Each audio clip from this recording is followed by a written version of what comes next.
सबसे पहले तो मुबारकबाद। और सेकंड आप लोगों को जिस चीज़ की, पहले तो एक मुबारकबाद ईटीएफ अप्रूव होने की, सेकंड मुबारकबाद आप लोगों के आर्ब को डबल होने की। ठीक है, आर्ब आपका डबल हो गया है। ऑलमोस्ट 80 सेंट की बाइंड हमारी थी, अगर हम 80 सेंट से देखें तो 2.36 2.4 के अराउंड है।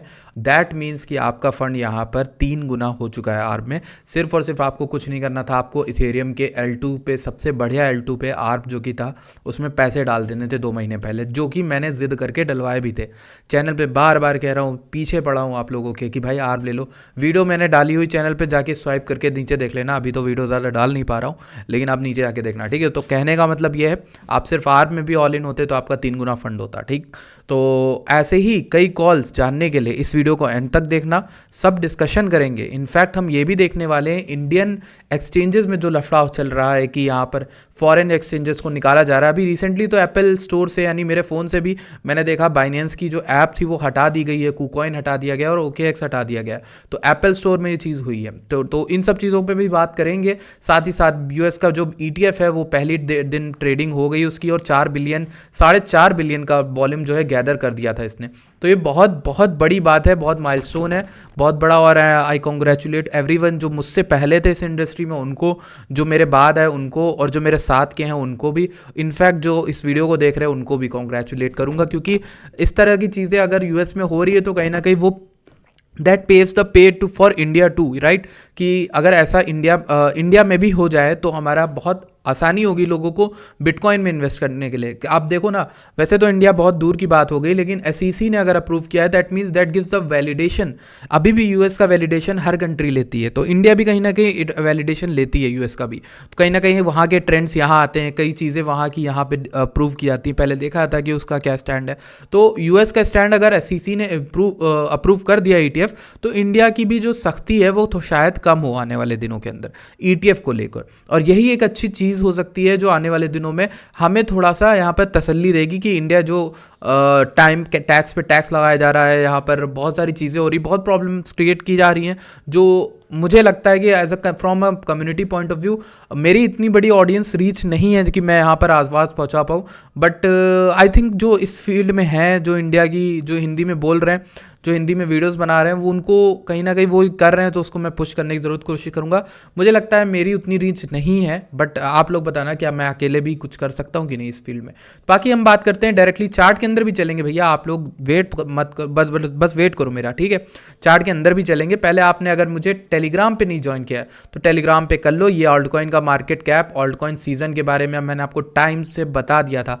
ऑल्ट सीजन आने वाला है, इस चीज़ का ब्रेकआउट होना था, इस येलो एरिया के ऊपर जैसे ही होल्ड करेगा प्राइस तो ऊपर जाएगा। यहाँ तक आया है डायरेक्ट, इस रेड एरिया तक आया है डायरेक्ट। यहाँ पे 20 बिलियन का पूरा वॉल्यूम जो है वो आया है ऑल्ट कॉइन्स के अंदर। तो ये प्रेडिक्शन अभी मैंने जनवरी 11 को डाला था, आज 12 जनवरी है, तो आप देख सकते हो ओवरऑल कितना आपको यहाँ पर बेनिफिट मिला होगा। ठीक है, तो चलते हैं वीडियो के अंदर। तो पहले स्टार्ट करेंगे बिटकॉइन की एक छोटी सी एनालिसिस से। सबसे पहले बिटकॉइन का ETF जब आ रहा था तो वो अराउंड प्राइस था इस जगह पर, यहाँ पर था, और यहाँ पे सपोर्ट ले रहा था। एक विक्स बनती है यहाँ पे, ETF जैसे जैसे पास आता है वैसे वैसे विक्स बनती है, ऊपर नीचे हर जगह विक्स बनती है। फिर फाइनली ETF अप्रूव होता है और प्राइस जाता है $49,000 तक का, और पिछले कुछ घंटों के अंदर ही चला जाता है। ETF अप्रूव होने के कुछ घंटों के अंदर ही हमारा यहाँ पर प्राइस ऊपर चला जाता है। उसके बाद हम देखते हैं कि यहाँ पर क्या होता है कि आप देखोगे कि 49,000 की विक बनाने के बाद हम डायरेक्ट नीचे आते हैं, बट अभी इस एरिया को होल्ड कर रहे हैं। इस येलो रीजन को मार्क कर लो, बहुत इंपॉर्टेंट, सिलेबस में है और जीके में आ सकता है आपके। क्यों? क्योंकि पूछा जाएगा कि आपका सपोर्ट नियरेस्ट क्या है। वो 44,900 से लेके 45,500 के अराउंड आसपास आपका सपोर्ट है जो बिटकॉइन में बना हुआ है। Okay, that is a very clear support. अब नेक्स्ट बात कर लेते हैं हम लोग मेन चार्ट के ऊपर। मेन चार्ट में डेली क्लोजिंग, डेली चीज़ों के बारे में बात करते हैं। 2 घंटे में काफ़ी अच्छा स्ट्रक्चर दिख रहा है मुझे बिटकॉइन में। पिछले दिन का लो जो है वो हमारा यहाँ पर है 45,600 के अराउंड, और जो हाईएस्ट है वो $49,000 के अराउंड है। तो कहीं ना कहीं प्राइस क्या कर सकता है, अगर हम ट्रेडिशनल थ्योरी, ये जो मेरी थ्योरी वो कहती है वो यही कि इसके नीचे आए, SL हंट करें, फिर हम ऊपर जाएं, कंटिन्यू करें, फिर वहाँ पे जाके हम लोग डंप करें, और सकता है एक बड़ा सा डंप आए। देखिए कहीं ना कहीं मेरा स्टैंड जो है अब थोड़ा सा बेरिश होगा, लेकिन मैं अकेला बंदा हूँ। मुझे याद है कि यहाँ पर 43-42 आने पर हर कोई आपसे कह रहा है भाई ये चला जाएगा 38 के नीचे चला जाएगा। देखिए मैं भी उन्हीं बंदों में हूँ जो बेरिश हो गया था। ठीक। बट मैंने आपको शुरू से बताया मैं फ्लेक्सिबल आदमी हूँ, मेरा मूड कब चेंज हो जाए मैं 5 मिनट के अंदर बदल जाऊँ ना। तो मैंने आपको बोला वहाँ ट्विटर पे, मैंने आपको इसकी कॉल दी, अभी ट्वीट तो शायद मैंने नहीं लगाया होगा, टैब नहीं खुला है वाला, लेकिन दिखाता। तो ट्वीट में मैंने आपको 43-44 हज़ार पे लॉन्ग कराया बिटकॉइन। वहाँ पे प्रीमियम लोगों ने लॉन्ग भी किया, और मेरे प्रीमियम में जिन्होंने लॉन्ग किया उन्हें $49,000 तक की वैल्यू यहाँ तक मिली है। ठीक है, हालांकि कुछ ने बीच में एग्जिट किया होगा, कुछ ने कहीं एग्जिट किया होगा। 16% का बिटकॉइन मूव हमने पकड़ा। कहीं ना कहीं ETF से पहले ये लॉन्ग पोजीशन बनवाई गई थी, और ये बहुत बेहतरीन पोजीशन थी। इसी के साथ मैं आपको एक और एग्जांपल दूंगा कि क्या हुआ था हमारा यहाँ पर डॉट में भी। हमने यहाँ पर लॉन्ग ओपन किया था।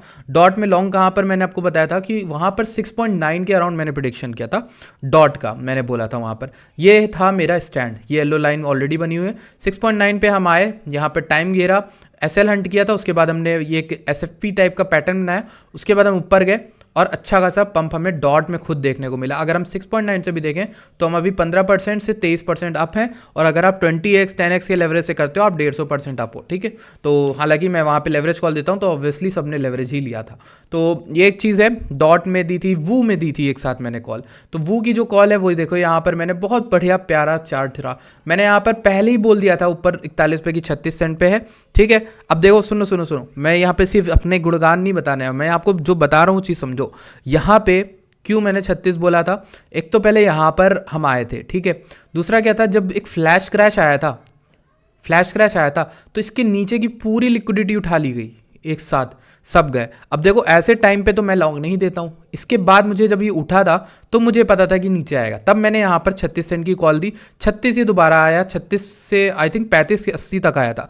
वहाँ पे जिन्होंने लॉन्ग बनी, इनफैक्ट मैं आपको PNL दिखा भी दूंगा, अभी $4-5 हज़ार अप चल रहा है। वहाँ पर आप देखोगे हम ऊपर उठे थे यहाँ, ठीक इस जगह पर मैंने एसेस लिया था, 4500 या 4600 कुछ बन रहा था। तो वो वाला एसेस जो है हमारे क्लाइंट का, वन ऑफ द क्लाइंट का है, और आप देखोगे कि बहुत अच्छा अप है। और कहीं ना कहीं अभी जो वो है वो बहुत बढ़िया अप है। वो कितना अप है मैं बताता हूँ आपको, 36 से आप लगा लो अंदाज़ा 25% अप है। ठीक है, और वो एक ऐसा टोकन है जिसकी कॉल मैंने प्रीमियम में तो दी है, पर फ्री में भी बता रहा हूँ आप लोग को कि भाई इसको आप अगर डंप में ले नहीं पाए हो तो आप बहुत बड़ी गलती करोगे, क्योंकि ये बहुत अच्छी रैली करने वाला है आने वाले दिनों के अंदर। इसका टारगेट पहला मेरा 90 सेंट रहेगा, $1 रहेगा, $3 रहेगा। आप अंदाज़ा नहीं लगा सकते कितना मैं यहाँ पर बोल रहा हूँ। ये सच में बहुत मल्टी बैगर कॉइन है, ये बहुत तगड़ा प्रॉफिट देगा। ठीक है, अगर जैसे आपने आर्प देखा वैसे आप वू को अगर आप ले लेते 36 पे, हालांकि अभी मैं लेने के खिलाफ हूँ क्योंकि यार उड़ गया है, ऑब्वियसली उड़ गया है, तो मैं आपको कॉइन बताऊंगा ना बाद में। ठीक है, तो आप चिंता ना करो। बाकी आर्प की चीज़ देख लें, 2.36 के अराउंड चल रहा है। कॉन्ग्रेचुलेशन सभी लोगों को, मार्केट कैप 3 बिलियन है। मैं अभी भी बुलिश हूँ और ऊपर जाएगा, अभी ये बहुत ऊपर जाएगा। फिलहाल बिटकॉइन की बात करते हैं। बिटकॉइन में क्या हो रहा है देखो, चलो ETF अप्रूव होने के बाद क्या हुआ। ETF अप्रूव हुआ, SEC approve first bitcoin ETF। पहले तो मुझे लगा भाई कहीं फेक तो नहीं है, इसकी सोर्स क्या है। DB ने डाला है, तो DB फेक तो नहीं डालता जनरली, लेकिन फिर उसके बाद इसने यहाँ पर सारी चीज़ें डाली। ठीक है, हर चीज़। फिर मैंने डेटा जाके वहाँ SEC की वेबसाइट चेक की, फिर थोड़ी देर में देखा कहीं हैक तो नहीं हुई है। फिर वो चीज़ जब देखी तो पता चला कि हाँ भाई ये अप्रूव हुआ है और ये रियल में वर्क कर रहा है भाई, SEC ने अप्रूव कर दिया। उसके बाद अब देखो अगले दिन जब ट्रेडिंग स्टार्ट हुई है, 11 शायद अप्रूव हुए हैं ETFs, और US bitcoin ETFs garnet 4.6 billion in trading volume. ETF मैंने आपको पहले ही समझा दिया था, आज नहीं, कल नहीं, पिछले महीने नहीं, 3 महीने पहले भी नहीं, मैंने आपको 1-1.5 साल पहले ETF के बारे में बता दिया था कि ETF का नैरेटिव क्या है। और ETF कहीं ना कहीं आने वाले टाइम में अप्रूव तो होना ही है, होना ही होना है, लेकिन कब होना है वो नहीं पता था। अब उस समय मैंने जो वीडियो बनाई थी उसमें समझा दिया था इथेरियम एक्सचेंज ट्रेडेड फंड क्या होते हैं, और बिटकॉइन का एक्सचेंज ट्रेडेड फंड होना का मतलब है एक तरह से आप, मैं जो सिंपल भाषा में समझाता हूँ, मैं गलत भी हो सकता हूँ, लेकिन मैं आपको समझाने के लिए बता रहा हूँ कि बिटकॉइन का म्यूचुअल फंड, बिटकॉइन ETF। ठीक है, समझ गए। तो लोगों को बिटकॉइन में म्यूचुअल फंड की तरह यहाँ पर इंप्रूव मतलब इन्वेस्ट करने के लिए मिलेगा। वो ग्रे स्केल में इन्वेस्ट कर सकते हैं, वो आर्क का ले सकते हैं ETF, और सिंपल पार्ट्स में बिटकॉइन के टुकड़े टुकड़े ले सकते हैं। अब जैसे जैसे बिटकॉइन उठेगा वैसे वैसे उनके ETF की वैल्यू उठेगी और वो अपना इन्वेस्ट कर सकते हैं। अब देखो इसमें रिटायरमेंट फंड वाले, कितने बूढ़े बूढ़े लोग होते हैं जो बिटकॉइन नहीं ले पा रहे थे, जिनको वॉलेट्स नहीं पता कैसे चलानी है, जिनको कई सारी चीज़ें नहीं पता भाई, तो वो कैसे लेते। तो इसलिए उनका वॉल्यूम जो है, और मैं सही बता रहा हूँ, यंगस्टर से ज़्यादा पैसा जो होगा ना वो उनके पास होगा। जो बूढ़े रिटायर्ड लोग हैं वो अपनी पूरी लाइफ सेविंग्स रखते हैं, और वो कहीं ना कहीं किसी पेंशन फंड में डाल रहे होते हैं, कहीं ना कहीं किसी ना किसी स्टॉक्स में खेले होते हैं, थोड़े पढ़े लिखे होते हैं, यूएस में तो लोग और भी पढ़े लिखे होते हैं, तो वहाँ पर लोग इन्वेस्ट करते हैं। तो इन्वेस्ट करने का मतलब ये है कि वहाँ के अगर बूढ़े लोगों का फंड जो बहुत बड़ा होता है, मिलियंस ऑफ डॉलर्स में होता है, वो अगर उसमें डालते हैं बीटीसी में उसका एक पोर्शन, तो कहीं ना कहीं पूरी कंट्री में जब इतने बड़े पैमाने पर चीज़ होगी तो वॉल्यूम तो आएगा ना। तभी तो ये आपको 4 बिलियन वॉल्यूम दिखा ना। ये 4 बिलियन जो ट्रेडिंग वॉल्यूम क्रिएट हुआ है, ये मान लो 4 बिलियन में कुछ तो रियल होगा ना, मतलब 2-3 बिलियन तो होगा ना। तो अगर आप 4 बिलियन पूरा मान लो तो 4 बिलियन कहीं ना कहीं बैठा हुआ था ये डालने के लिए कि भाई कब ईटीएफ अप्रूव होगा। ये लोग बैठे थे, इन्हें इन्वेस्ट करना था उसके अंदर, तो ये चीज़ तो हो रही थी, तो हो भी गई ऑब्वियसली। तो अब हमारे लिए बुलिश चीज़ क्या हो सकती है? क्या पहले तो देखो बिटकॉइन क्यों नहीं उठा। आपके मन में एक सवाल होगा कि भाई हमने जब ये ले लिया तो बिटकॉइन क्यों नहीं उठ रहा, बिटकॉइन उठा क्यों नहीं? देखो सिंपल सी, मतलब उस हिसाब से क्यों नहीं उठा जिस हिसाब से लोग हाइप बनाए। पहली चीज़ देखो क्या है, मार्केट ना चलती है, एक मिनट एक्सक्यूज़ मी, सो हाँ, तो मार्केट जो चलती है वो चलती है न्यूज़, वॉल्यूम और किससे? कैपिटल से। कैपिटल जो था वो बुलिश था कि ईटीएफ आने वाला है, और इस बार पॉसिबिलिटी 90% की बताई जा रही थी, जो कि हो गया। लेकिन मैं आपको एक अच्छी चीज़ बताऊं क्यों, यहाँ से लेके इस पोर्शन में जहाँ ब्लैक रॉक एंटर किया था, यहाँ से लेके जुलाई अगस्त में, ठीक, यहाँ से लेके यहाँ तक का मूव पूरा 25,000 से यहाँ पर 45,000 44,000 का मूव, ये पूरा मूव तो इथेरियम की वजह से, ईटीएफ की वजह से ही हुआ था। इस पूरे मूव में ईटीएफ ही इन्वॉल्व था। तो जो लोग ईटीएफ पे बेट लगाने वाले थे उनकी बेट ऑलरेडी प्राइस इन थी, जिसको हम प्राइस इन कहते हैं, कि मतलब प्राइस में पैसा तो लग गया था ऑलरेडी, बिटकॉइन में लोगों का पैसा लगा हुआ था। ये सोच के कि भाई ईटीएफ अप्रूव हो जाएगा, उन लोगों ने पैसे ऑलरेडी लगा के रखे थे 80-90%, और बाकी जिन्होंने नहीं लगाए थे वो न्यूज़ आने के बाद लगाए, उन्होंने यहाँ पर लगाया, ठीक है। तो उन्होंने थोड़ा बहुत पंप कराया, $4,000। अब बिटकॉइन इतनी बड़ी चीज़ है, वो उसको इतना थोड़ी ना हिला देंगे। तो मतलब ये समझ लो 80-90% फंड जो है वो अंदर था मार्केट के ऑलरेडी, तो बाकी जो ये जो था वो इसने यहाँ पर विक दे दी।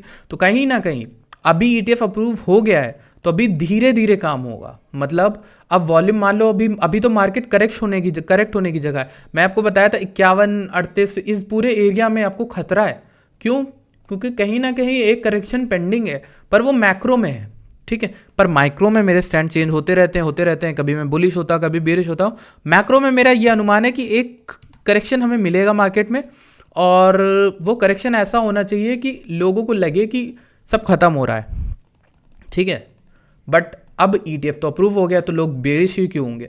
तो कहीं ना कहीं चीज़ें चेंज भी हो सकती हैं। हो सकता है बिटकॉइन जो है इसी जगह है, मैक्स टू मैक्स 37 है, मतलब ऐसे कुछ करे, मतलब पैरेलल में चले और एक ऑल्ट सीजन को पुश दे, और ऑल्ट सीजन जो कि चल रहा है, ठीक है। अब मैं आपको ऑल्ट सीजन वाला दिखाऊंगा, लेकिन कुछ देर में दिखाता हूँ। अभी हो क्या सकता है, अच्छी चीज़ क्या हो सकती है कि कुछ दिनों में हम वीकली में देखो एक रेजिस्टेंस के अराउंड है, ये है वो रेजिस्टेंस, आपने देखा। हो सकता है मार्केट यहाँ से गिरे, और वो गिरे यहाँ तक का 40,000 या 37,000 कहीं भी गिरे, पर गिर सकती है, ठीक। और गिरने के बाद जो बाउंस आएगा वो भाई बहुत भयंकर होने वाला है, ठीक, वो बहुत भयंकर बाउंस होगा। अब कहीं ना कहीं ये ना भी गिरे, क्योंकि अब देखो यहाँ पर, रुको यहाँ पर दिखाता हूँ आपको कुछ इंटरेस्टिंग।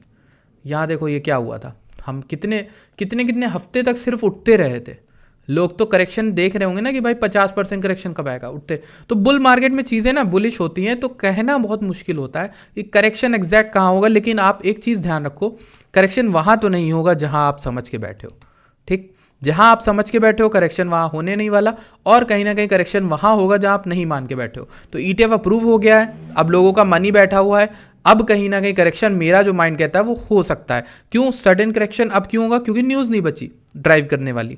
अब ड्राइव करने वाली न्यूज़ किसकी बची है? इथेरियम की। अब जब उन्होंने बिटकॉइन का कर दिया है ईटीएफ अप्रूव, तो इथेरियम का भी अप्रूव होगा ही होगा। और इथेरियम का अगर अप्रूव होगा तो इसका मतलब क्या है कि इथेरियम की रैली आएगी, और इथेरियम की रैली आएगी तो आपको पता है ऑल्ट सीजन डेफिनेटली आएगा। मैं आपको दिखाता हूँ इथेरियम ने क्या बवाल चीज़ की है।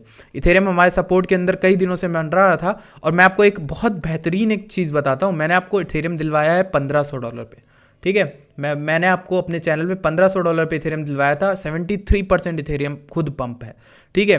और ये प्रेडिक्शन बहुत भयंकर था, बहुत बढ़िया था। अभी इथेरियम जो है 2673 के अराउंड चल रहा है, और बहुत ही अच्छी चीज़ है। और इसी के साथ एक और चीज़ मैं आपको बताऊंगा कि टोटल 3 जो चल रहा है ऑल्ट सीजन का, उसका क्या अपडेट है।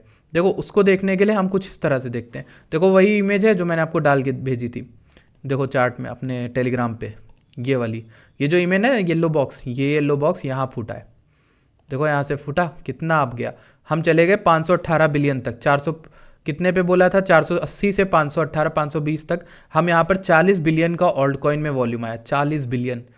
देख रहे हो कितना बड़ा वॉल्यूम होता है वो, ठीक।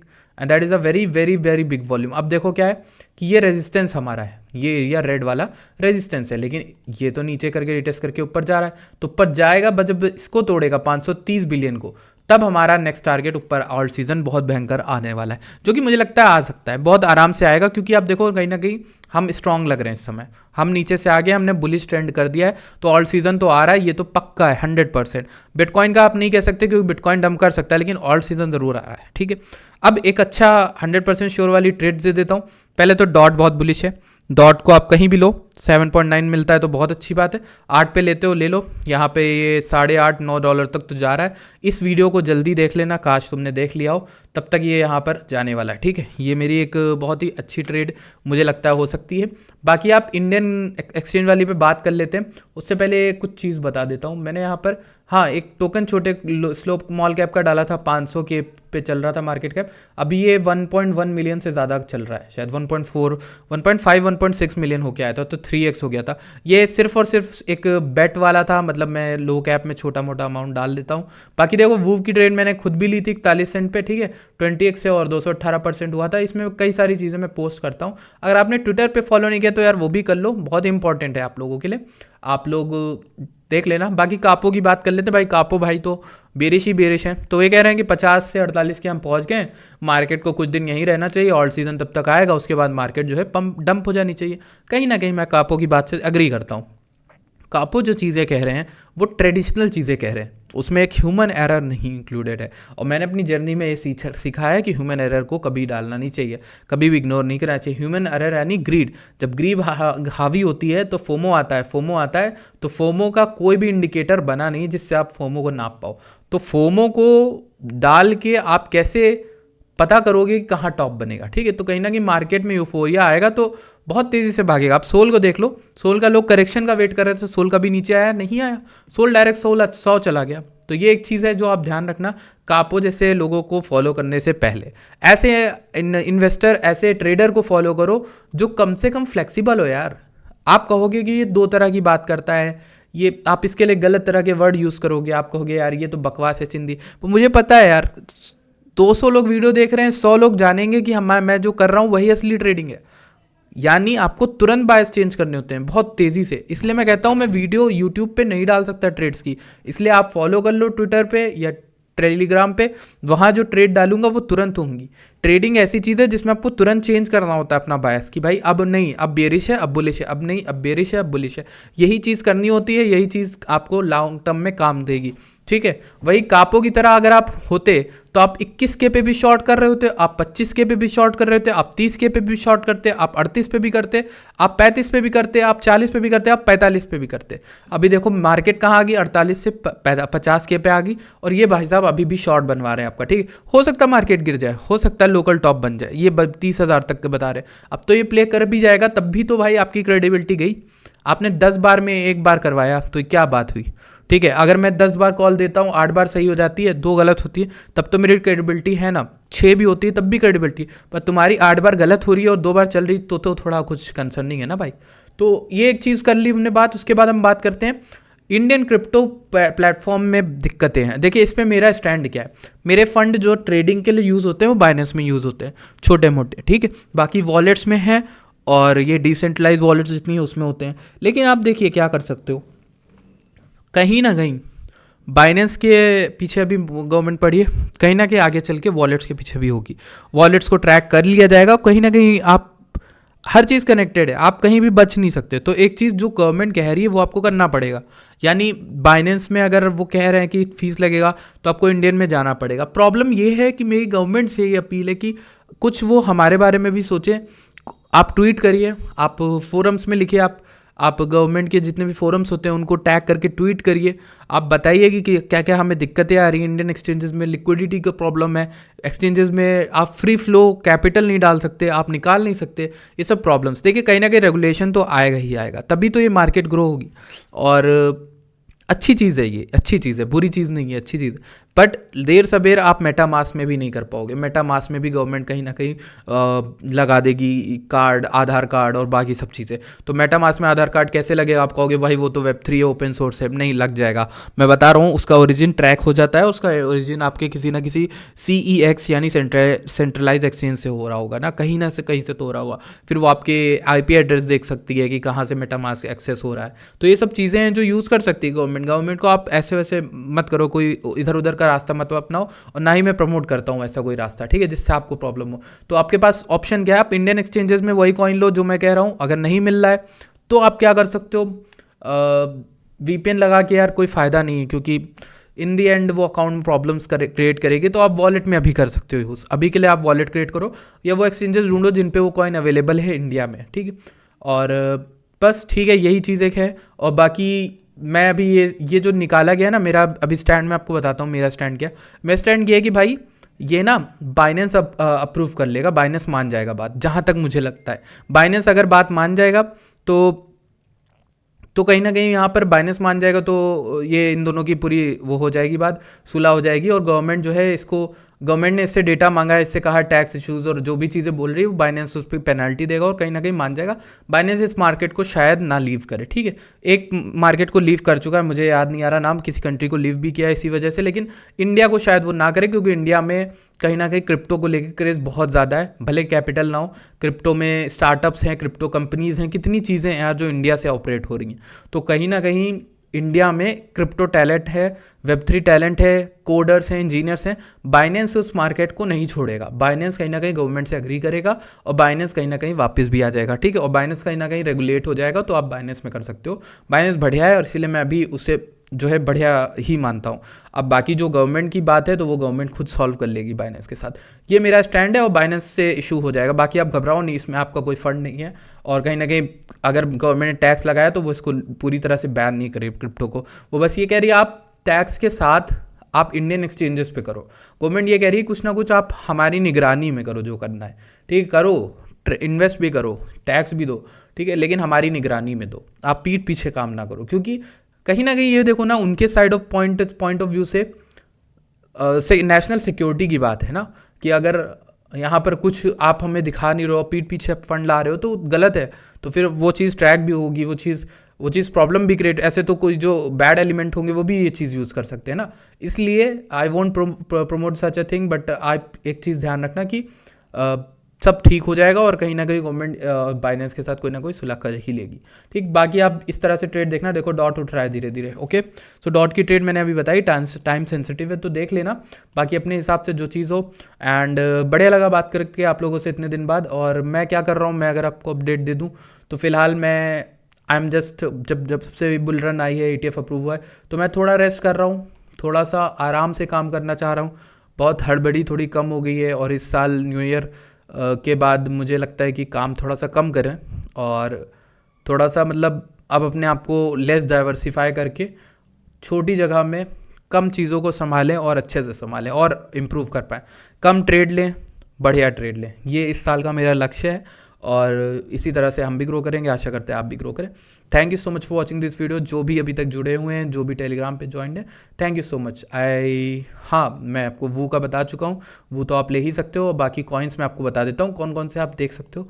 देखो, वू के बाद आप बोंग को भी देख सकते हो। बोंग एक अच्छी जगह पर है जहाँ वो करेक्ट कर चुका है। वू के बाद मैं आपको बताऊँगा, हाँ, RDNT is such a coin.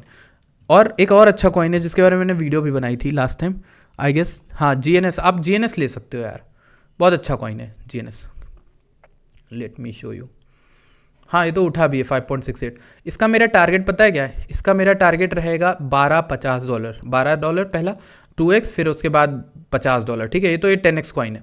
एक ये है, बाकी 2 कॉइन मैं देख रहा हूँ इस बार, जितने हम लोग बड़े फंड्स में जितने भी देख रहे हैं, मैं, मेरे फ्रेंड्स जितने भी हैं, एक GNS हो गया, एक ये मैजिक, ये 2 टोकन्स हैं जिनको मैं देख रहा हूँ और इसके अलावा कुछ भी नहीं देख रहा हूँ, ठीक है। कुछ देखूंगा तो बता दूंगा। Thank you so much for watching this video. I will see you guys in the next video. Till then, bye bye.